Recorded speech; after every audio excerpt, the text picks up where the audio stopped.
xafladani oo ay ku qalin jibinayeen arday gaarayso 42 arday oo baratay caafimaad iyo kombiyuutar kana baratay iskuulka Kobciye ayaa waxaa lagu qabtay hoolka weyn ee degmada Bulaburde ee gobolka Hiiraan waxaana ka soo qayb galay madaxa caafimaadka degmada odayaasha dhaqanka macallimiin waalidiin iyo marti sharaf kale xafladani oo ahayd mid maqaamkeedu sareeyo isla markaasina lala qaybsanayay farxadda ardayda ka qalin jibisay iskuulka Kobciye ayaa waxa ugu horeyntii goobta ka hadlay ardayda iskuulka ka qalin jibisay oo khudbadooyin kala duwan soo jeediyay.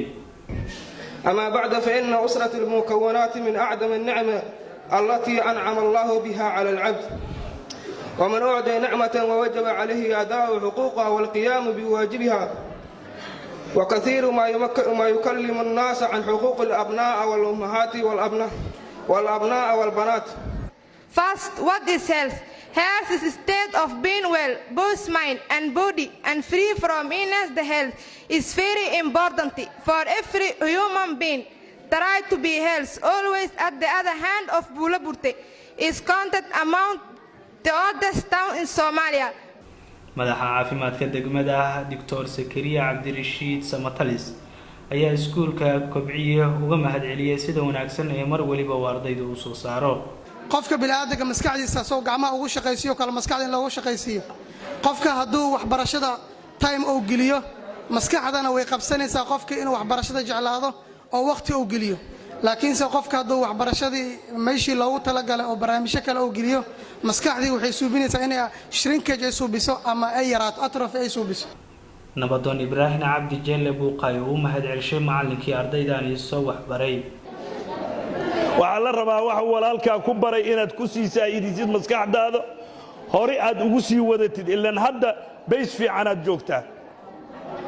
aniga waxaan leeyahay waxa gabar iyo wiil waxa meeshaas maanta ku qalin jibinayo ilaahayna waxaan ugu baryayaa maskaxdayda iyo maankaygana aan ugu duceynayaa anigoo fiyow inuu ilaahay kor ugu qaado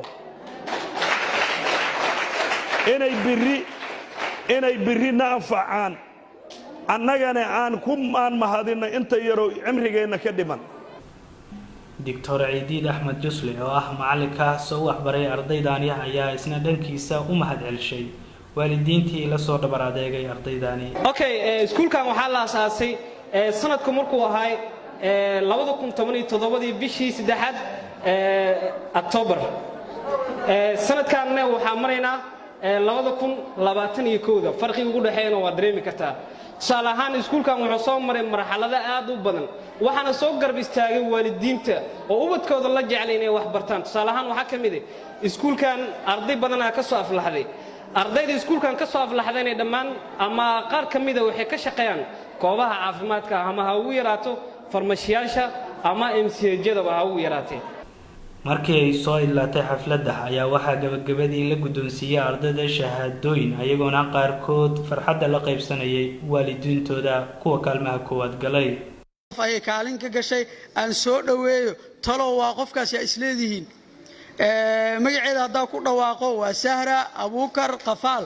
Sahra Abuukar Qafaal shacabka balsiya waxay keentay kaalinta koowaad ayay gashay waxayna keentay 98% dadaal aad u weyn ay maxal laha soo bandhigtay imtixaanka ay kaalintaas ka keentay shacabka siya idinkana.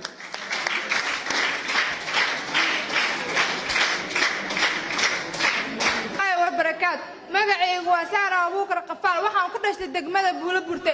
maanta waxaan aad iyo aad ugu faraxsanahay inaan noqdo ardayda ugu horeysay ee iskuulka Kobciye ee ka gashay kaalinta koowaad. heerka aan maanta taaganahay waxay soo gaarsiisay hooyaday macaan Shukri Xuseen Maan oo ku magac dheer Shukri Caytimo. waxaan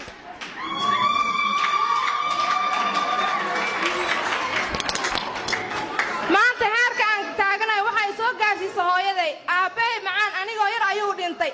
heerka aan maanta taaganahay waxaan ugu mahadcelinayaa hooyaday macaan. hooyo macaan kun jeer waa mahadsantahay hooyo iyo aabahay walaal wax kasta adiga iyo maanta in aan kaalintan galo waxa hormuud u ahayd hooyaday macaan walaal weyn oo garab taagan ma haysto walaal iyo aabo wax walba waxa ay hooyaday macaan. Sakariya Cali Raage warbaahinta qaranka degmada Bulaburde ee gobolka Hiiraan.